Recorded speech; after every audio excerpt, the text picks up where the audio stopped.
እስልምናና በክርስትና መካከል ያው ሰፊ የሆነ የገነት ልዩነት እንዳለ ታምናለህ? እስልምና የነቢያት አስተምሮ ነው ብለህ ታምናለህ? እስልምና የነቢያት አስተምሮ? አዎ ነቢያቶች በሙሉ እስልምናን ወይም ደግሞ እናንተ ዛሬ የምትከተሉትን አይነት ሃይማኖት አስተምረዋል ብለህ ታምናለህ? የሚያስቅ ነገር እንዴት አናምንም? ማለት በደንብ ነው እንጂ የምናምነው። ኦኬ፣ ስለዚህ ነቢያቶች ሁሉ መሐመድ እንዳስተማረው አይነት ትምህርት አስተምረዋል ማለት ነው አይደል? እንደዛ ነው የምታምኑት? ነብያችን መሐመድ ሰለላሁ ዐለይሂ ወሰለም ማለት ያው እሱም አዛዥ ነበረ። ይሄንን ገባህ እንዴት እንደሆነ? የቀደሙት ነቢያቶች የእሱን ትምህርት አስተምረዋል ወይ ነው ጥያቄ። እንዴት አላስተማሩም? በስነ ስርዓት አስተምረዋል። እሱ ያው የመጨረሻ ነብያችን ነው። ኦኬ እሺ፣ በጣም ጥሩ። ስለዚህ በገነት ለምሳሌ በገነት ጉዳይ፣ በዘላለም ህይወት ጉዳይ ተመሳሳይ ትምህርት ነበር የነበራቸው? በገነት ጉዳይ ነው የምትለው? በእኛ በገነት ጉዳይ ስትለውን ያው ምን አለ መሰለህ እዚህ ጋር አሁን ጥሩ የሰራና ጥሩ ያልሰራ መጥፎና ክፉ ምናምን የሚባል ነገር አለ። ገባካ ወይ? እሱን አይደለም ነው አለ እያልኩ ያለሁት። እሺ ለምሳሌ በቃ ቀለል ላድርግልህ ጥያቄውን፣ ችግር የለውም። ከነቢያቶች ውስጥ ለምሳሌ በገነት ሄዳችሁ ሁር አላይን የሚባሉ ሴቶችን ለወሲብ አገልጋይ ሆነው እነሱን ታገኛላችሁ ብሎ ያስተማረ አንድ ነብይ አለ ከመሐመድ በስተቀር? ግልጽ ላድርግልህ በቃ። ምን እንደዚህ የሚል አለ ቁርአኑ ላይ ነው የምትለው? ሁር ላይን እንደምታገኝ አታውቅም ማለት እንደዚህ አይነት አሁን የምጠይቀኝ ጥያቄ ማለት ምን አሁን ከቁርአን የመጣ ነው ከምንድን ነው? ትንሽ ለወሱስ ትንሽ ላዝና እንትን ላድርገህ ቴምቦን ከፍ ላድርገው ክርስቲያን ክፈትለት ተሰዛ። ሁር ላይን ማለት በጣም ቆንጆ የሆኑ ቁንጅናቸው እንዴት ልግለጽልህ እንዴት እንደሆነ ሐዲሱ እንደሚገልጻቸው መቅኔያቸው አጥንታቸው ውስጥ የሚታይ ቁንጅና መቅኔ ማይታይ ነው የምትለው? እንደዚህ አይነት ቁርአን ውስጥ አለ ነው የምትለው? እሱን ነው እየነገርከኝ ያለው? ሐዲሳችሁ ላይ አለ። ሐዲስ እኮ ሐዲሳችሁ ላይ ያለው ነው እየነገርከኝ ያለው? ያ ሐዲስህ ምን ያስቀምጠዋል? ወንድም ቁርአን ሰውም ጅኒም ያልገረሰሳቸው ይላል ሱራ 55 56 ሱራ 55 73 ላይ ወንድም ሰውም ጅኒም ያልገረሰሳቸው ያልነካቸው ድንግልናቸውን ያላፈረሰ ሰውና ጅኒ ያልነካቸው ሁር ላይን የሚባሉ እንደዚህ ስታያቸው መቅኔያቸው ይታያል። መቅኔያቸው መታየት ቆንጅና ነው። በእናትህ የሆነ ሴት መቅኔዋን ብታየው አጥንቷ ውስጥ ያለውን ቁንጅና መለኪያ ነው እሱ። ምን አይነት ጥያቄ? ቁንጅና መለኪያ ነው? ደስ ይላል። ምን አይነት ሴጣን ጥያቄ ነው? አንድ ሴትን እንዲህ ስታያት አጥንቷን አይተህ አጥንቷ ውስጥ ያለውን ስብ ብታየው ዋው ብለህ ትወሰወሳለህ። እንደ ሰይጣን ነው እንጂ ማየት። አሁን እንደዚህ ነው የምትለኝ? አሁን ምንድን ነው ምስሉ? ይሄ ምስሉ በገነት የምታገኟቸው ሴቶች በእኛ በጀነት እኛ ጀነት ስንገባ የምናገኛቸው ሴቶች እንደዚህ አይነት ናቸው። አጥንት ብቻ ናቸው ማለት በቃ እንዴት ነው ይመስጣሉ?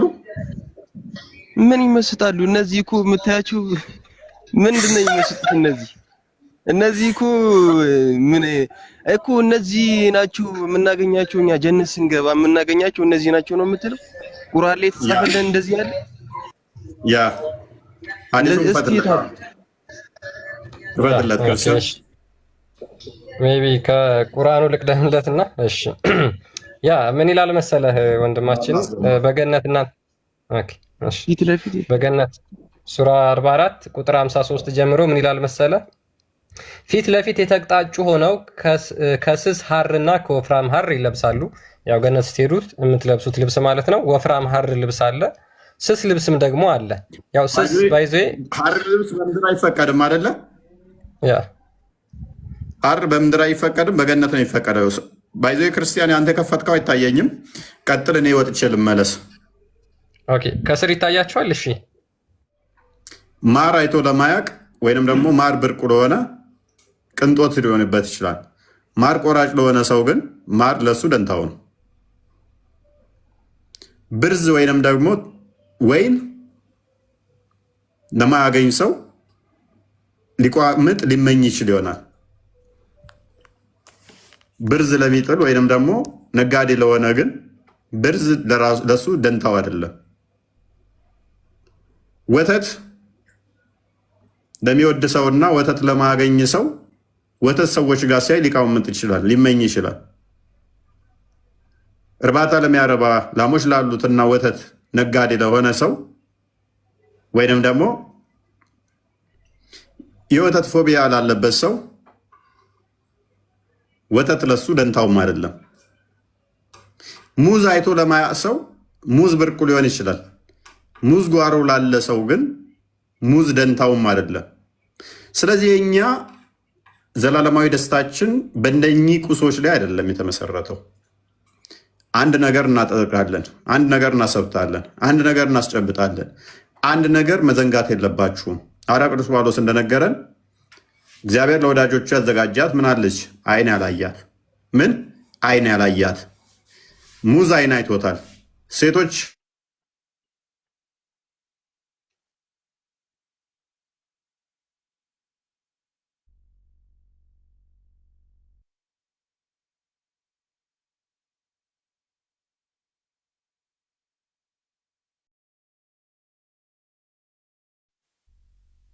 ቋርጭ ነበር ሴቶች ምናምን ብለን አይጠንኩር። ያ በትልቅዬ ሳህንም መብላት ሆነ በትልቅዬ ዕቃ መጠጣት ብርቃችን አይደለም፣ ይታወቃል። ስለዚህ ይሄ በሆነበት ሰዓት ላይ ባልታየው ባልታወቀው ነው እኛ የምንመካው ማለት ነው። አይን ያላየው ጆሮም ያልሰማት ተብላለች እና እሱ ላይ ነው መሰረት የምናደርገው። እምነታችን መሰረት የሆነው አይን ባላየው ጆሮም ባልሰማው ይሆናል ማለት ነው። አይ ቲንክ እየተቋረጥኩ ነው መሰለኝ። ይሰማሉ እና ምግብ መጠጥ አለ ነው ወይስ ለማለት ነው? ቆይ አንዴ ሚውት አድርግ። ቆይ አንዴ ጣልቃ አትግቡ። ስለዚህ በደንብ አስጨብጡልኝ። ዋናው ያልኳችሁን ሐዋርያው ቅዱስ ጳውሎስ እንደነገረን አይን ያላያት ጆሮም ያልሰማት በሰው ልቦና ያልታሰበች ተብሏልና ደስታ አለ በምግብና በመጠጥ አይደለም። ምንድን ነው ብላችሁ ብትጠይቁን ግን በመንፈስ ቅዱስ የሆነ ደስታ ነው። እሱ ደግሞ በአይን ያልታየ በጆሮም ያልተሰማ በልብም ያልታሰበ ነውና በቃል የሚገለጽ አይደለም። የኛ ደስታ። አብዲ ፕሮቴስታንት ነህ? አይደለም፣ ሙስሊም ነኝ። ኦኬ፣ ኢኽላስን ቅራ እስኪ፣ ሱረቱ ኢኽላስን። አይ ጥያቄ ያልጨረስኩም፣ እስኪ ያስረዳኝና ችግር የለም። ሱረቱ ኢኽላስን ቅራ። ፕሮቴስታንት ነህ እያሉ ነው። አዳም ታዲያ በላ የሚባለው ታዲያ አካላዊ አይደለም? ምናልባት እስኪ የጠየኩህን መልስ። ቅድሚያ ሙስሊም ከሆንክ የጠየኩህን መልስ። ሱረቱል ኢኽላስን ማንበብ አለብኝ ግዴታ? ያ ሙስሊም ከሆንክ፣ ምክንያቱም ውሸት አያስፈልግም እዚህ ቤት ውስጥ። ፕሮቴስታንት ነህ አሉ። ለምን እንዳሉ አላውቅም። ማለት መጠየቅ የለብኝም ነው? ምንድነው ግን ቀራ ከተባለ والله ፍላሰረን ለማለት አለበት። አሁን ሃይማኖት ተከታይ የሆነ ቅራ ብትለይ እርግጥ ትርጉም ይሰጣል ብዬ ነው። ግን ጥያቄ ያቀረብኩኝ ካልከፍ ምንድነው እምነት ምንድን ነው? እምነቴ የፈለገ ቢሆን መጠየቅ አልችልም? ኦኬ፣ በብሎክ ልሸኝ። ስለዚህ ምንም አታስፈልግም ማለት ስህተት አለው መጠየቅ አይደለም ስህተቱ። እምነት ምንድን ነው? ሙስሊም ነህ ፕሮቴስታንት ነህ? መጀመሪያ ሙስሊም ነኝ ብሎ ነበር ስጠይቀው። ጣልቃ ትግባ። ቆይ ምንድን ነው እምነትህ? እውነት መንገር ሃይማኖትን መንገር ከብዳል። እንዳትነግረው ሙስሊም ከሆንክ ሙስሊም ነኝ በል፣ ጴንጤ ከሆንክ ጴንጤ ነኝ በል። አሁን ደግሞ ሙስሊም ከሆንክ ደግሞ ኢኽላስን ሱረቱል ኢኽላስን መቅራት አያቅትም መቼም። ቁል ወላህ ነው የመጀመሪያ ምዕራፍ ቁርአን ስለሆነ። አይ ምክንያቱ ለምንድን ነው የመቅራት ምክንያት? ጭቅጭቅ አታርገው።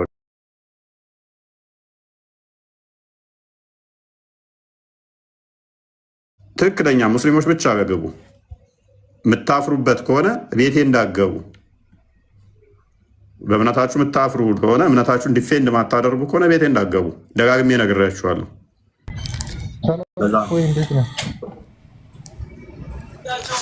ምንድን ነው እሱ ቃል አንድ ልውረድና አሁን እዚህ ላይ ኮሜንት ላይ የሚጽፉት እዚህ ጋር ቢገቡ እኮ እኔ ከእነሱ ጋር ማውራት ይችላሉ። ታውቃለህ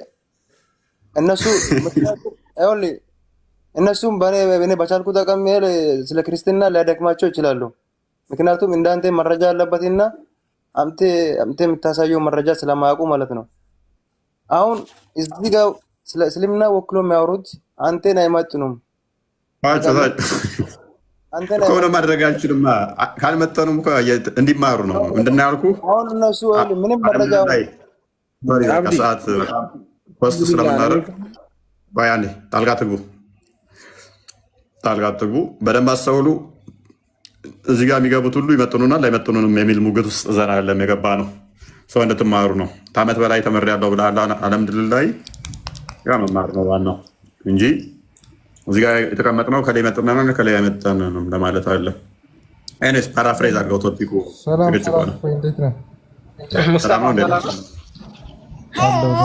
ሄሎ አለን አንዴ ፋቴ አንዴ ሚት አድርገው። ኦኬ እሺ፣ ስለ ገነት ጉዳይ እያወራን ነበር። ጥያቄ ነበረን ገነት ላይ። እኔ በዛ ቶፒክ አይደለም ጥያቄ ለመጠየቅ ነበር የገባሁት ስለ ክርስትና። መጀመሪያ እኛ እንትን እንዳይል ሀሳብ እንዳይቀየር ከቶፒክ እንዳንወጣ እኛ የያዝነው መርሃ ግብር ስላለ እሱ ላይ ሜይ ቢ ሀሳብ ካለ ትናገርና ከዛ በኋላ ትቀጥላለህ ያንተን ጥያቄ ማለት ነው። በጀነት ማለት ነው የምትፈልጉት ነገር ሁሉ ታገኛላችሁ። አዎ ለምን አይገኝም? ስለዚህ ማንኛውንም ነፍስ የፈለገችውን ሁሉም ነገር ይገኛል ማለት ነው አይደል? ያ ኦኬ። ለምሳሌ አንድ ሰው እዛ ሄዶ ግብረ ሰዶም መሆን እፈልጋለሁ ቢል አላህ ይሰጠዋል?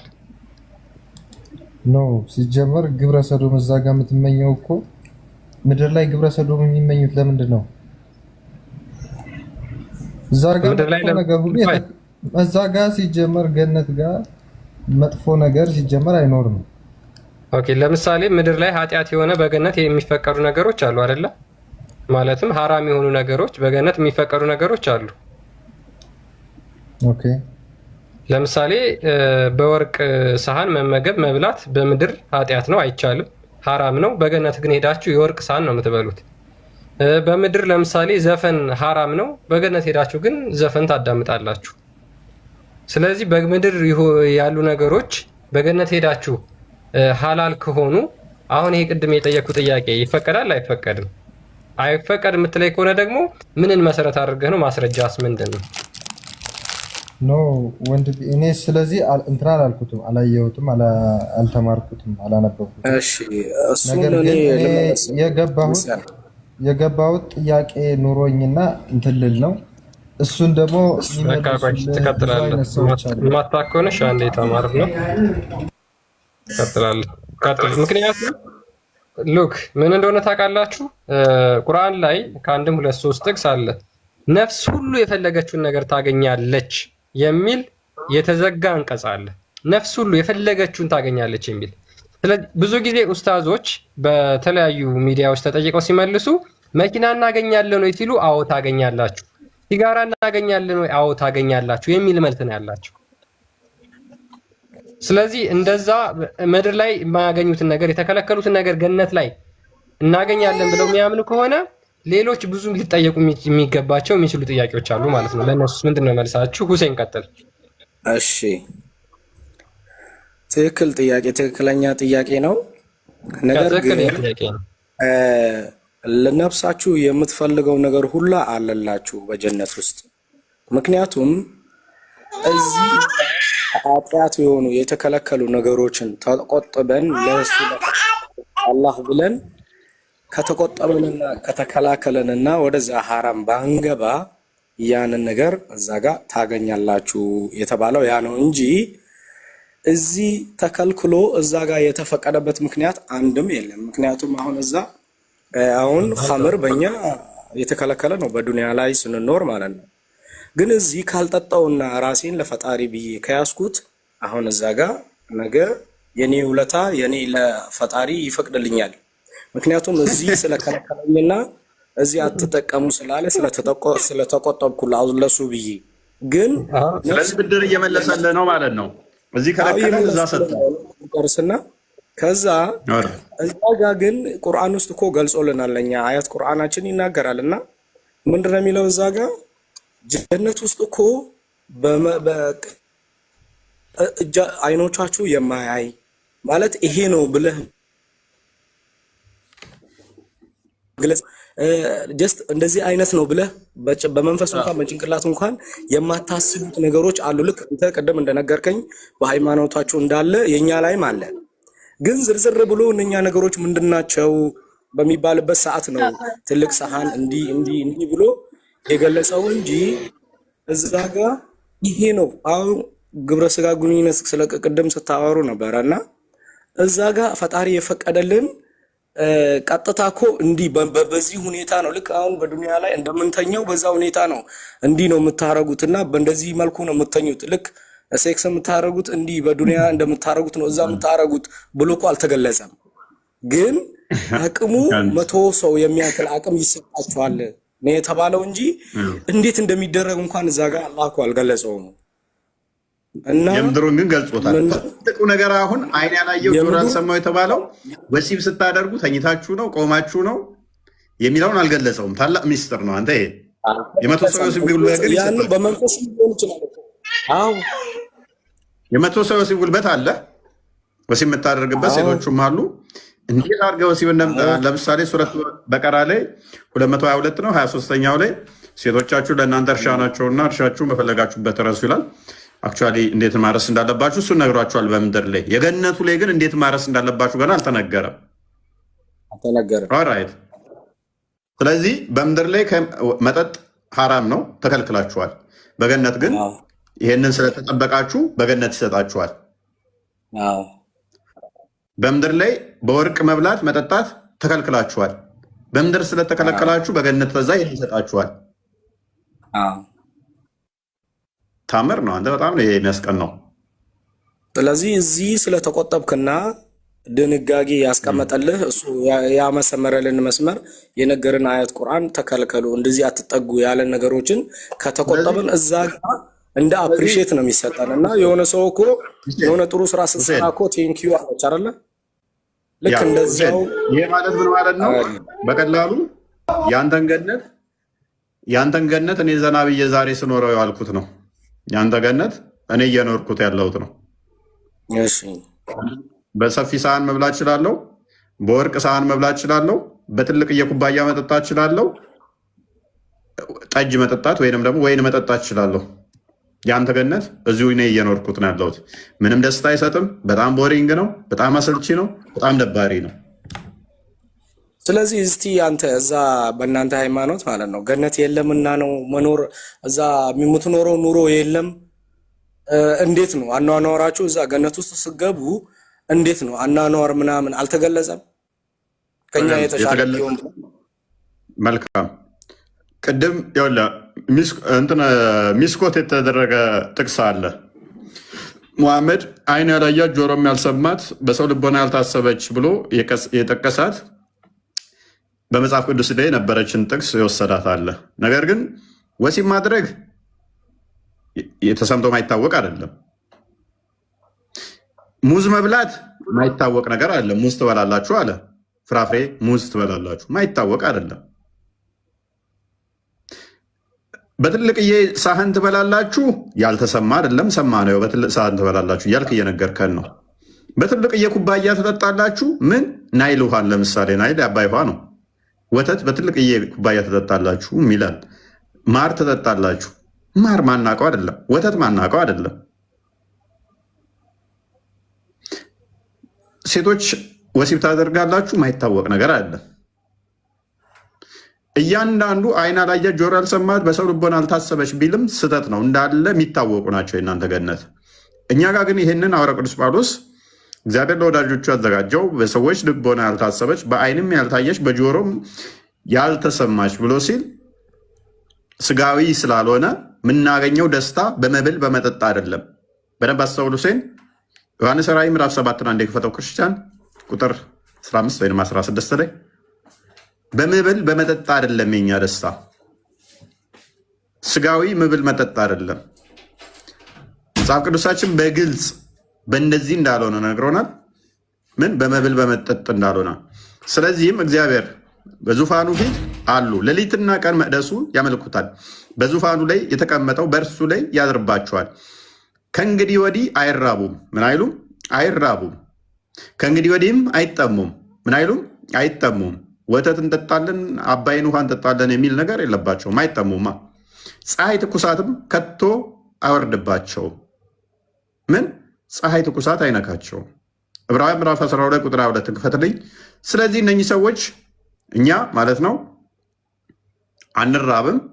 ስለዚህ ሙዝ በላለው አቮካዶ፣ ፍራፍሬ ምናምን ብለን በትልቅ እየሳህን በላለው ብለን ምንቋምጠው አይደለም፣ የምንራብ ስላልሆነ። ትልቅ እየጣሳ በሱ በትልቅ እየብርጭቆ ጠጣለሁ ብለንም የምንመኘው አይደለም፣ ስለማንጠማ። ደስታችንም በዚህ አይደለም፣ ልክ እንደ መላእክቶች ስለምን ነው። እነሱም ደግሞ የተሰበሰቡት እንዴት ነው? ነገር ግን ወደ ጽዮን ተራራና ወደ ሕያው እግዚአብሔር ከተማ ደርሳችኋል፣ ወደ ሰማያዊቱም ኢየሩሳሌም በደስታ ወደ ተሰበሰቡት በደስታ ወደ ተሰበሰቡት ወደ አላፍት መላእክት ይላል። ስለዚህ በደስታ የተሰበሰቡ ናቸው። የምንሰበሰበው ደስታ ወዳለበት ነው። ያ ደስታ ደግሞ በምግብ በመጠጥ በትልቅ ዕቃ በመብላት ሴቶችን ወሲብ በማድረግ የሚመጣ ሳይሆን ምን አይነት ደስታ ነው? ሮሜ ምዕራፍ 14 ቁጥር 17 ክፈተው። ያ ደስታ በምግብ በመጠጥ አይደለም። ያ ደስታ በቁስ የሚገኝ ምድራዊ ደስታ ነው። እንዳለ የቁሱ የመብሉ የመጠጡ ሰውነታችን እንዲገዝፍ እንዲወፍር የሚያደርግ ነው። መብል መጠጥ ለዛ ነው የሚያስፈልገው፣ ስጋችን እንዲፈረጥም እንዲዳብር እንዲወፍር። የእግዚአብሔር መንግስት ጽድቅና ሰላም ነው። እኛ የምንፈልገው መንግስቱን እሹ፣ ሌላው ከንቱን ይጨመርላችኋል ተብሏልና። የእግዚአብሔር መንግስቱ ደግሞ ምንድን ነው? ጽድቅና ሰላም ነው። ሰላም ነው ያለው፣ ምንም መረበሽ የለም። ጽድቅ ነው፣ ከእርሱ የሆነ መንግስት ስለሆነ በመንፈስ ቅዱስ የሆነ ደስታ ናት። ያ ደስታው በምግብ አይደለም የሆነው። የምናገኘው ደስታ በመጠጥ አይደለም። የምናገኘው ደስታ ወሲብ በማድረግ አይደለም። የምናገኘው ደስታ በትልቅ የኩባያ በመጠጣትና በትልቅ የሳህን በመብላት ሳይሆን በመንፈስ ቅዱስ የሆነ ደስታ እንጂ መብልና መጠጥ አይደለችም። መብልና መጠጥ ለምድራዊ ደስታ ነው የሚያገለግለው። ሰውነታችን የግዴታ ሚኔራሎችን ቫይታሚኖችን ስለሚያስፈልገው እነኛም ፕሮሰስ እያደረገ ንጥረ ነገሮቹን ለእድገታችን ሴሎቻችን ለመንትን ለማለት እየተጠቀመ ሌላውን በዌስት ፕሮዳክት ያስወግዳቸዋል። ከሞት በኋላ ግን ያ የለም፣ መራብ የለም፣ መጠማት የለም። ሴሎቻችን ራሱ ለማደግ ለመዳበር፣ በሽታን ለመከላከል ሰምቲንግ ላይ ጥገኛ አይደሉም። ምክንያቱም መታመም የለምና፣ ምክንያቱም መሞት የለምና፣ ምክንያቱም መድከም የለምና። መድከም፣ መታመም፣ መሞት ከሌለ ሴሎቻችን ለማደግ ገና ስጋዊ ደስታ ምናምን ብለህ ሴሎቻችንን የሚያዳብሩ ሚነራሎችን ወይም ቫይታሚኖችን የሚፈልግ አይደለምና። ስለዚህ ያ ደስታችን ዘላለማዊ ደስታ ነው። ያ ደስታችን ቁስ ጥገኛ አይደለም ማለት ነው። የቁስ ጥገኛ አይደለም። ቀጥል። እኔ ልቀጥልና በጣም ጥሩ ነው። ልክ አሁን አንተ የተናገርካቸው ነገሮች ነው የኛ ሃይማኖትም የሚናገረው። ባይዘወይ ደስ የሚል ነገር ልዩነት ብዙ ነገር ልዩነት የለውም። የኛ ሃይማኖት ሄሎ ይሰማል? ቆይ ፈቲ ቆይ የኛ ሃይማኖት ይናገራል። አትራቡም፣ ትበላላችሁ፣ ትጠጣላችሁ፣ ትጠግባላችሁ እኮ ይላል። አትራቡም እኮ አለች እኛ ውስጥም። አትሞቱ ሞት መሞት የለም፣ መታመም የለም፣ ማረጅ የለም አለ እኮ ሁሉም ነገር። ግን ስፔሲፊክ የሆነ ታራ መታመም ከሌለ መሞት ከሌለ ምንበላው ምንጠጣው ከሆነ ነገሮቹ ምንድን ናቸው፣ አጠቃቀማቸው እንዴት ነው፣ የምንበላው ነገሮች ምንድን ነው ብሎ ሰው ልጅ በሚጠይቅበት ታይም ነው። አሁን ከሐዲስም ከአንዳንድ አንቀጾችም ስፔሲፊክ አድርጎ በዚህ ትበላላችሁ፣ መቢያችሁ እንደዚህ አይነት ነው፣ ኑሮዋችሁ እንደዚህ አይነት ነው የተባለው እንጂ በመንፈስ ልክ እንደናንተው ነው። መሞትም የለም ራብም የለም ምንም የለም። ወደ ውስጥ ሲገቡ ነው። አሁን አንተን ከጠየቁ ጥያቄ እሺ መሞት የለም መኖር ነው ያለው፣ ግን በምን ሁኔታ ነው የሚኖሩት? ልክ እንደ ዱንያው እኮ ይበላ እዛ ጋር መብላትም መጠጣትም የሰው ልጅ አንድ ሰው መኖር ይኖራል ከተባለ የሚያስፈልገው ካራቴሪያል ታውቃለህ። እዛ ጋም ኑሮ ካለ በእርግጥ እኔ የእናንተን ሃይማኖት ያው በደንብም ስለማላቅ ግልጽ ብታረግልኝ የተሻለ ነው። እናንተ እንደ መላእክት ነው የምትኖሩት ማለት ነው። እዛ ጋር ሃይማኖታችሁ እንደ መላእክት እንደምትኖሩት ነው የገለጸላችሁ ማለት ነው። የኛ ግን ትኖራላችሁ ልክ እንደዚሁ የተሻለ ከዚህ ኑሮ የተሻለ የዱንያ የተሻለ ለአኽራ ተዘጋጅቶ በምንድነው ወንድማችን? በሁሉም የተሻለ ነው። አሁን ለምሳሌ ዱንያ ላይ ሰርተህ ለፍተህ ደክመህ ነው። እሺ ኦኬ እሺ ቀጥታ እሺ ሰርተህ ለፍተህ ደክመህ ነው እዚህ ጋር የሆነ ነገር እንኳን ደስታ ላገኝ ካልክ ምትበላውን በራስ አዘጋጅተህ ሁሉም ነገር እዛ ጋር የምታዘጋጀው ነገር የለም። ኦልሬዲ አልቋል። ከቂያማ በኋላ ሁሉም ነገር ስላለቀ እዛ ጋር ሁሉም ነገር የተዘጋጀልህ ነው እና ፈጣሪ አንተ ዱንያ ላይ ስለደከመህ እዚህ እፎይ እንድትልና እንትን እንድትል ነው ዘና እንድትል ነው እዛ ጋር ፈጣሪ ያዘጋጀልህ። ሴትም ቢሆን ሑረል ዐይን የምንለው እኛ በእኛ ሃይማኖት ሑረል ዐይን ማለት በጣም የሚያማምሩ ነጫጭ የሆኑ ሴቶች አሉ። እነሱን ግን አጥንታቸው እንዴት ነው የፈጠረው ማን ነው የፈጠረው የሚለው አጥንታቸው ስመቅናቸው የምታየው ነው አይደለ? በደንብ አዎ። ግን አጥንት አይደሉም። ግን እነሱ ወሲብ ታደርጋለህ፣ ከእነሱ ጋር ታገባቸዋለህ፣ ከእነሱ ጋር ትጋባለህ፣ ከእነሱ ጋር ትጋባለህ። አዎ ምስቶችህ ናቸው። ሰው አይደሉም አይደል? ሰው አይደሉም አይደለ? ሰው አይደሉም ማለት። ስለዚህ ከባዕድ ነገር ጋር ሰው ካልሆነ ነገር ወሲብ አደርጋለሁ ብሎ ማሰብ በራሱ ጤንነት አለ። ሰው አይደሉም ሲባል ልክ እንደ ዱንያ እዛ እነሱ እዛ እንደ ሰው ናቸው። ፈጣሪ ነው በእጁ ፈጥሮ እዛ ጋር አሳምሮ ከዱንያ ሴቶችን አስበልጦ እዛ ጋር ያስቀመጠልህ። እሱ ራሱ ስድብ ነው። ይሄ ራሱ ስድብ ነው። እዛ ከዱንያ ሴት ይልቅ የተሻለች አለችኝ ወሲብ አደርጋታለሁ ብሎ ማለት በጣም ብላስፌሚ ነው። ሴቶችን ምን ያህል እንደሚንቅ የሚያሳየ ነው። አይደለም የዚህ የዱንያ ሴቶችም እኮ ጥሩ ላንተ ጥሩ ከዋሉና ባለውለታ ከሆኑና የፈጣሪ ትእዛዞችን ከተቀበሉ በቃ ኦንላይኖች ሲራግሟቸው የሚያድሩ ናቸው። እዚህ ያሉ ሴቶች የፈለገ ቆንጆ ብትሆን የኦንላይንን ሴት መበልጥ አይደለችም በቁንጅናዋ። የኦንላይን ሴት ከሁሉም ሴት ቆንጆ ነች።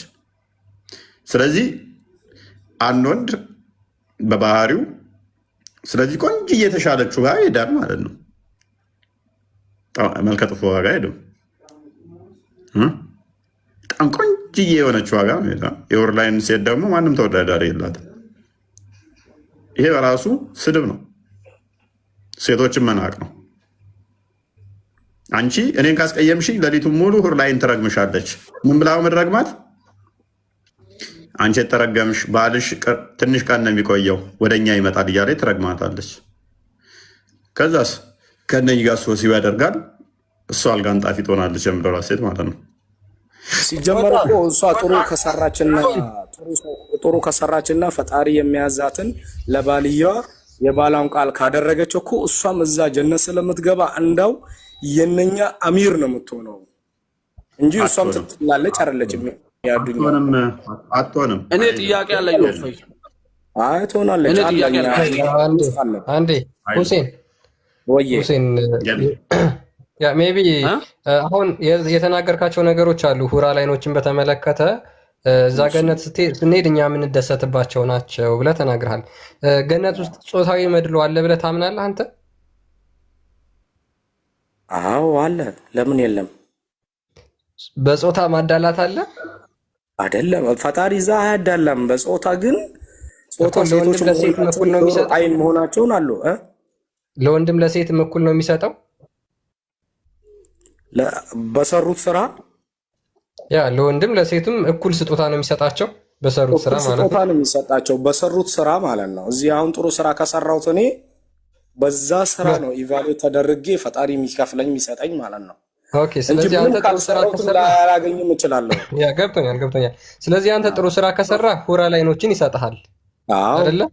ሴት ሁራ ላይኖችን። እሺ ሴቶችስ እዚህ ምድራውያን ሴቶች ጥሩ ስራ ከሰሩ ወንድ ሁራ ላይን ይሰጣቸዋል? ወንድ ሁራል አይን ሳይሆን ጥሩ ደጋግ የሆኑ ፈጣሪ የሚያውቃቸው ያዘጋጃቸው ሰዎች አሉ እዛ ጋር ለወንዶች ለሴቶች ልክ እንደ ወንዶቹ እንደ ሴቶች ለወንዶች እንደተሰጠን ለነሱ ደግሞ የሚሰጣቸው ጥሩ ሰዎች ይሰጣቸዋል እነሱ። አዎ ጥሩ ወንዶች አሉ ሁራ ላይኖች ወንድ ሁራ ላይ ይሰጣቸዋል አይን ይችላል ለሴት ያውለ ሁራል አይን ወንዶች ይሰጣቸዋል ስትል ሁሴን አንዷ ሴት ስንት ወንድ ነው የሚሰጣት? አንዷ ሴት ጥሩ ወንድ ይሰጣታል ነው የሚለው እንጂ ይሄን ያህል ግልጽ አልተደረገም አልተናገረም። ወንዶች ይሰጣቸዋል አትበላ ቀጥታ አንድ ወንድ ይሰጣታል። ኦራይት ምናልባት ከዛ በላይ ሊሆን ይችላል። ስለዚህ ቆይ አሁን ሁሴን ምን እንደሆነ ታውቃለህ? አንተ በምድር 4 ሴቶችን ታገባለህ። ለምሳሌ 4 ሴቶች እስከ 4 ሴቶች ይፈቀዱልሃል። እነሱንም ገነት ሄደህ እንደምታገባ ይታወቃል። እነሱ አሉ። ሲቀጥል ደግሞ ከነዚህ ከምድራውያን ሴቶች የተለዩ ደግሞ ሁራ ላይኖች ቢያንስ ሚኒመም 2 ሁራ ላይኖች ይሰጠዋል። ስለዚህ 6 አሉ ማለት ነው። ሲቀጥል ደግሞ በየጥጋ ጥጉ መንገድ ዳር ረጅም መንገድ አለ። እዛም ላይ ደግሞ ሴቶች ጥግ ጥግ ላይ ይቆማሉ። እነሱንም ሄደህ ወሲብ ታደርጋለህ። 3 በል ቁጥራቸው አይታወቅም። እነዚህ ራሱ ማለት ነው። ስለዚህ እነዚህ ሲደማመሩ ቢያንስ በርከት ያሉ ሴቶች እዛ ሄደህ ወሲብ እንደምታደርግ ይታወቃል። ጥግ ጥግ ቆሞ ወሲብ ታደርጋላችሁ የሚል አሁን አንቀጽ የለም እዛ ላይ። ኦኬ በጣም ጥሩ። ማታውቅ ከሆነ ችግር የለውም አሳያለሁ። አዎ የሚል የለም። ጥግ ጥግ ወሲብ ታደርጋለህ ችግር የለውም። ለራስህ የተሰጠ አለው አይደለ? ምን እንደሆነ ታውቃለህ? አሁን ሴቶችን ታገባለህ ብሎ ለአንተ የተሰየመልህን ነው እዛ ጋር እንትን የምትለው ሁሴን። ይኸውልህ ይሄን አነብልሃለሁ። ከዛ በኋላ የጠየቅኩ ጥያቄ ግን ምንድን ነው መሰለህ? አንዴ ቆይ ፋጢያ የጠየቅኩ ጥያቄ መሰለህ ግን ሴቶችስ እንደዚህ ያገኛሉ ወይ በገነት ጾታዊ መድሎ ከተገኘ? ቢያንስ 6 ሴቶችን አስቆጥሬያለሁ። አሁን ከ6 የሚበልጡ ሴቶችንም ጨምሬ ላሳይህና እነዚህን ሴቶች ያገኛሉ ሄደው የሚለውን ትመልስልኛለህ። ላንብብልህ። ቡሃሪ 4879 እና 4880 ላይ የሚገኝ ሐዲስ ነው። ምን ይላል? አብደላ ቢን ቃይስ እንደተረከው ይላል አላህስ ሜሴንጀር ሰይድ ያላህ መልእክተኛ እንደዚህ አለ። ኢን ፓራዳይስ ዜር ኢዝ ኤ ፓቪሊዮን ሜድ ኦፍ ኤ ሲንግል ሃሎ ፒርል 60 ማይል ዋይድ። በጀነት ምን አለ አለ ረጅም የሆነ አዳራሽ እሱም ደግሞ ከእንቁ የተሰራ 60 ማይል የሚረዝም አለ አለ። ኢን ኢች ኮርነር ኦፍ ዊች ዜር አር ኤ ዋይፍስ ዊች ናት ሲ ዞስ ኢን ደ አዘር ኮርነር። በእነዚህ ኮርነሩ በየጥጋ ጥጉ ምን አለ ሚስቶች ይቀመጣሉ ይኖራሉ። እነሱም ደግሞ አንዷን ሴት ሌላኛዋ ሴት አታያቸውም አይተያዩም ሴቶቹ ይላል። ኤንድ ዘ ቢሊቨር ዊል ቪዚት ኤንድ ኢንጆይ ዘም። ከዛ በኋላ አማኞች ወደ እነሱ ይገቡባቸውና ይዝናኑባቸዋል ይደሰቱባቸዋል ብሎ ይናገራል። እነዚህ ሚስቶች ናቸው። እነዚህ ቤት ውስጥ ከሚሆኑት የተለዩ ሚስቶች ናቸው። መንገድ ዳር ጥግ ጥግ ላይ የሚቆሙ ናቸው። ስለዚህ ሁሴን አሁን ገባኝ።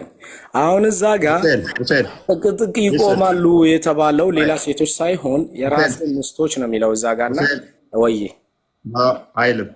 አይልም። በምድር ላይ በየጥጋ ጥጉ በየመንገድ ላይ ኮርነር ላይ የሚቆሙ ሴቶች መገናኘት ይፈቀድላል? አይፈቀድም። በገነት ግን ይፈቀድልሃል። አዎ ሑረል አይኖች ስለሆኑ ለኔ የሰራው ሚስት የሚሰጥቷል አልጋህ ጋር የሚሆኑ አሉ። በአልጋህ ላይ ተሽመርማሪዎች አሉ። እነኚህ ግን አልጋህ ጋር የሚሆኑ ሳይሆኑ በየጥጋ ጥጉ ማንም የሚገባባቸው ነው። ለአንድ ሰው የተሰጡ አይደሉም። ዱክ አማኝ እየሄደ የሚገባባቸው በየ60 ማይሉ በየጥጋ ጥጉ ይቆማሉ። አማኝ እየሄደ እነሱ ጋር ይገናኛቸዋል። በምድር ላይ ግን ተከልክላል፣ በገነት ግን ተፈቅዶላል። ባይዞ እዚህ ላይ የተከለከለው ነገር ሁላ ከተቆጠብክ እዛ ላይ ይፈቀድልሃል። ታዲያ ምንድን ነው? እኔ እዚህ ኖሬው ባየው እንደዚህ አይነቱን የሚያስጠላ ነገር እኮ ነው። ገነት ውስጥ ይህንን እንዴት ነው ዘላለማዊ በሆነ ሁኔታ ይህንን አገኛለሁ ብዬ ምመኘው? እፎይ ምን እንደው ታውቃለህ? አሁን ቅድም ራሱ የጠየቁት ጥያቄ አለ መመለስ አልፈለግም እንጂ በጣም ቆሻሻና ጸያፊ የሆኑ ነገሮች ለምሳሌ እዚህ ምድር ላይ አሉ። እነሱን ከተከለከልክ ገነት ሄደህ ታገኛለህ ማለት ነው። አሁን እዚህ ከተከለከለ ራስን ከቆጠብክ ፈጣሪ ስለከለከለ እዛ ጋር ግን ፈጣሪ ላንተ ስለዚህ እዛ ይሸልምሃል ማለት ነው። ያዘጋጅልህ አለ ሚስቶች ሑረል ዐይን የሚባሉት ለአንተ ነው የተዘጋጀልህ እንጂ ዝም ብሎ ተራ የሆኑት አይደለም። እዛ ጋር ገባ? ያ አይ ከተከለከልክ አልከው። ለምሳሌ ምድር ላይ የተከለከልከው ነገር ገነት የምታገኘው ከሆነ ኢቭን የሙስሊሞች አምላክ በገነትና በምድር ራሱ ስታንዳርዱ ሞራል ስታንዳርድ ራሱ ተመሳሳይ አይደለም ማለት ነው። ባህሪው ራሱ ይሄ አጸያፊ ነው፣ ይሄ ቆሻሻ ነው የሚለው ራሱ ተለዋዋጭ ነው ማለት ነው። ምክንያቱም ምድር ላይ ያለው ቆሻሻ የሆነ ነገር አጸያፊ የሆነ ነገር በገነት የሚፈቀድ ከሆነ ምንድነው ማለት ነው? አምላካቸው ባህሪው ተለዋዋጭ ነው፣ ባህሪው የተለያየ ነው ማለት ነው አይደለም። ምክንያቱም ለሌላ ሰው ድል እየሰጣችሁ እቺ ዱንያ እኮ ለሌላ ሰው ድል እየሰጣችሁ ባትቀጥል እኔ አንድ ጥያቄ ያለኝ እፎይ ለምሳሌ ከማስተማር የበለጠ ክብር ይቀድማል። እኔ ቤት መጥቼ ሲገባ ስታከብረኝ ሲያከብር ነው አይደል?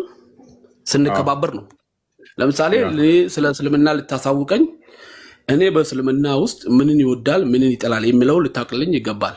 እኔ ኦንላይን አልገባም፣ በብዛት እሰማለሁ። ግን ምን አለ መሰለህ ከአንተ ረጅም ጊዜ ዓመት ሆኗል። ግን ምን አለ መሰለህ 6 ወር 6 ወር ጥሩ። በ3 ቀን ቢያንስ 2 ታየኛለህ። በጣም አያለሁ፣ ስላንተም አወራለሁ። ግን አንድ ነገር አለ። ባየሁት ቁጥር ግን ተቃጥዬ ውስጤን አሮ ማለት ነው። በምን በለኝ። ለምሳሌ እኔ የምወደውን ነቢይ ከራሴ በላይ ነፍሴን ለሚሰጠው ነቢይ አንተ አስጠያፊ ንግግር፣ የማይሆን ንግግር እየተናገርክ እየሰደብክ እኔ እንዴት ላከብርህ፣ እንዴት ለወድህ፣ እንዴት ትምህርትን ሊቀበል ይችላሉ? ቅድሚያ ምን አለ መሰለህ የእኔ ቤት ስትመጣ ቤተሰብ ልጆቼን እናቴን ልታከብር ይገባል። ከዛ ስለ ቤቴ ልታስተምረኝ ከፈለግ ስታከብረኝ ነው ከኔ ጋር የምንማማረው።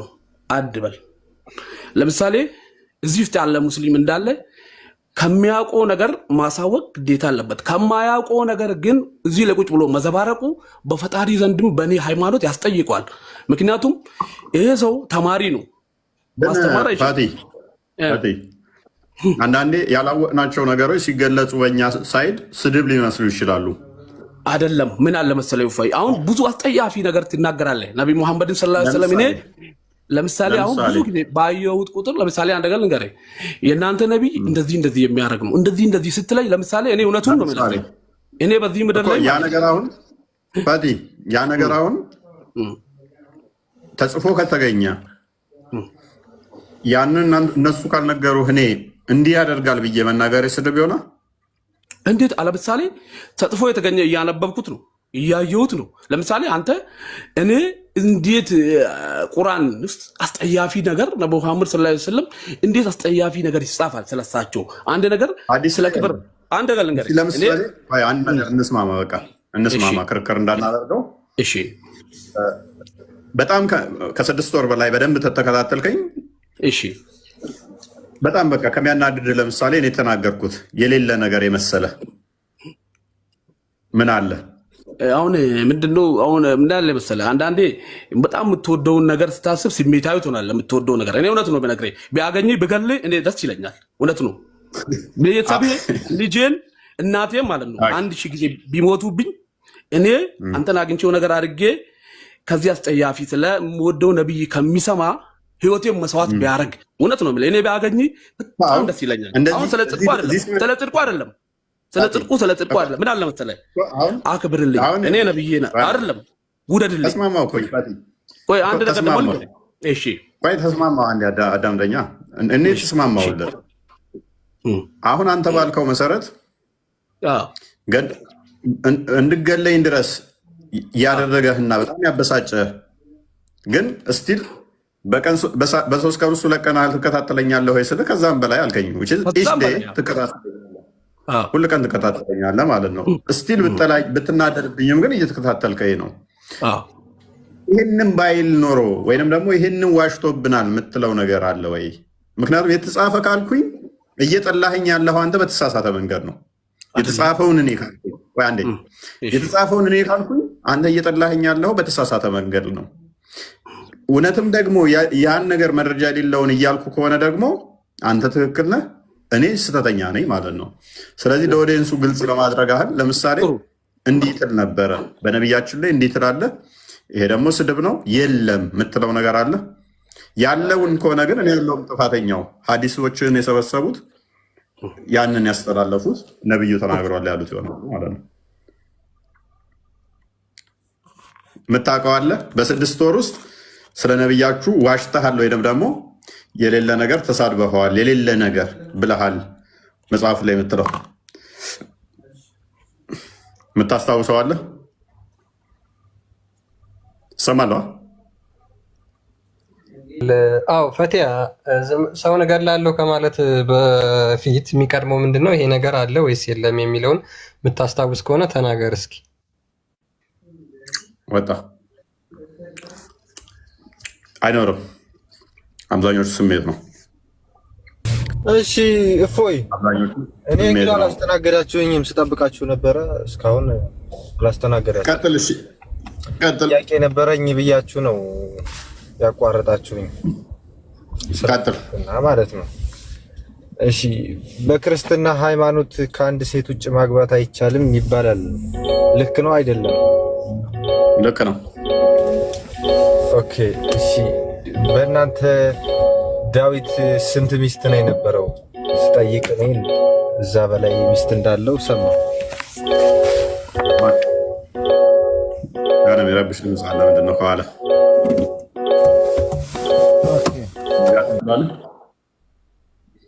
ኦኬ ያ አሁን ግለሰቦች ያደረጉትና ሙስጠፋ ግለሰቦች ያደረጉትና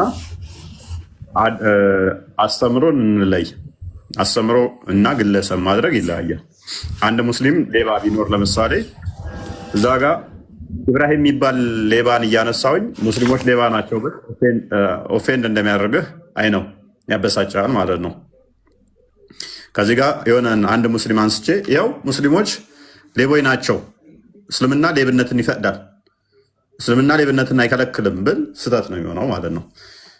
በግለሰቦች ላይ ሃይማኖት አይመሰረትም፣ በፈጣሪ ሕግ በሰጠው እንጂ። እሺ ገባኝ፣ አገላለጽ ገብቶኛል።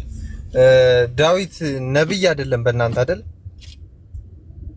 ነው? ቀጥል። እሺ ታዲያ ፈጣሪ ያላቀው ነብይ ፈጣሪ የማይወደውን ስራ ይሰራል ብለህ ታስባለህ?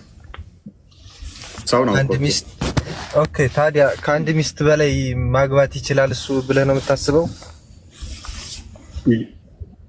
የመቻል ችሎታ ጉዳይ ከሆነ ይችላል። እኔም እችላለሁ፣ አንተም ትችላለህ። የመቻል ጉዳይ ፖቴንሻሉ ከሆነ ማለት ነው። ኦኬ እሺ፣ መጽሐፉ እንጂ ይፈቅድለታል ወይ ነው? መጽሐፉ አይፈቅድለትም። ፖቴንሻል ጉዳይ ከሆነ ግን ሁላችንም ኃጢአት የመስራት ነጻ ፈቃዱ ስላለን። ቆይ አንዴ። ስለዚህ ያ ማለት ግን ነጻ ፈቃዳችንን ተጠቅመን እንደዚህ ያደረግን ማለት ነቢይ ስለሆነ እኮ እግዚአብሔር ነጻ ፈቃዱን አይከለክለውም። በእኛ ምን አለ መሰለ፣ እናንተ ጋር እንዲያስተምሩ አለ። ነቢያቶች ከኃጢአት የተጠበቁ ናቸው፣ ከትልልቅ ኃጢአት የሚባል ነገር አለ። እስቲል ግን አያስኬድም፣ እሱ አያስኬድም። ምክንያቱም ኢብራሂም ጨረቃ ፀሐይ ሲያመልክ ነበረ ብላችሁ ነው የምታምኑት። አደም ነብይ ነው የመጀመሪያው ትላላችሁ። የሴጣንን ቃል ሰምቶ የአላህን ቃል ስቷል ብላችሁ ታምናላችሁ። መሐመድም በተመሳሳይ ደጋግሞ ቁርአን ስለ ኃጢአት ይቅርታ ጠይቅ፣ ተጣወት፣ ራቅ እያለው ሲገስጸው ታገኙታላችሁ።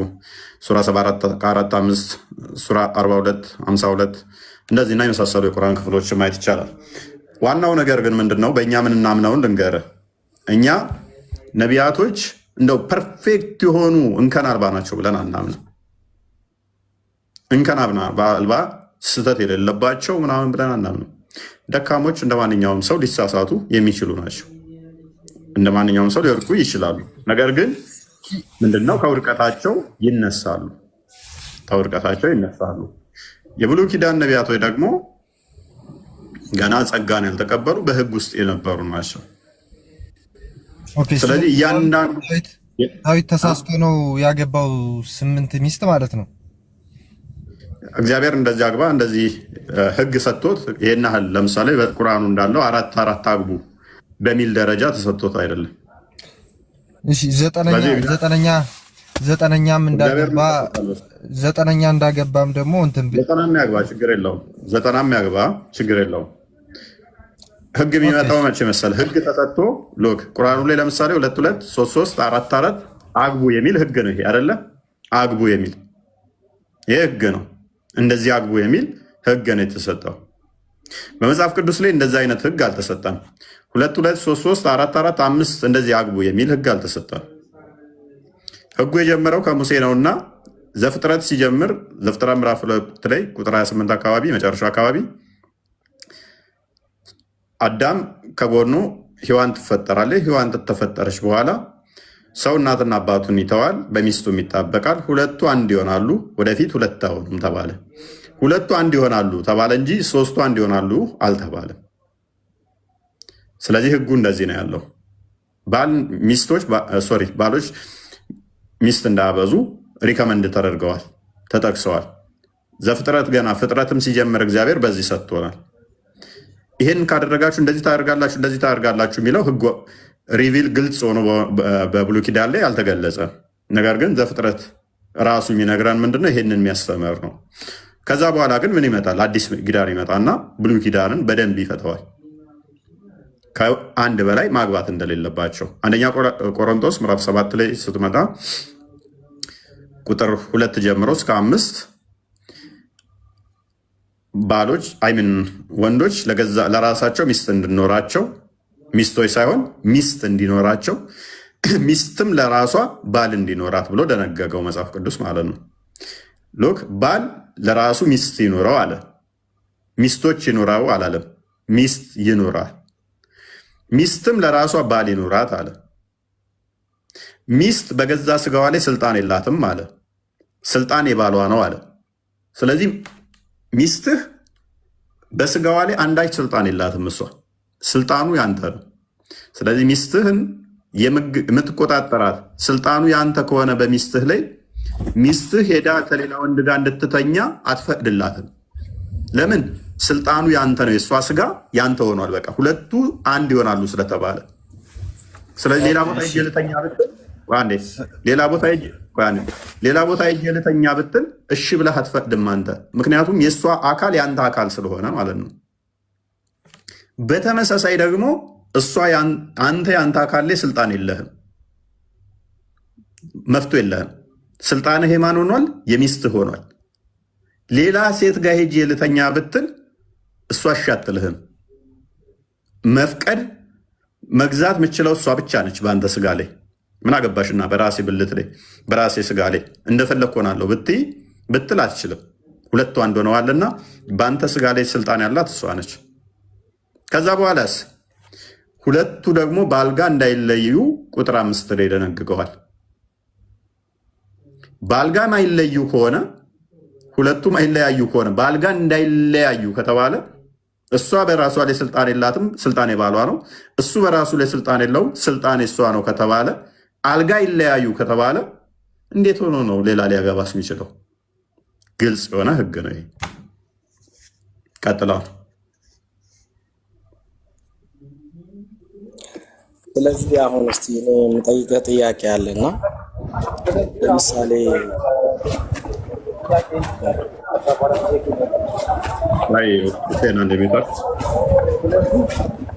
በጣም ድምፅ ይረብሻል።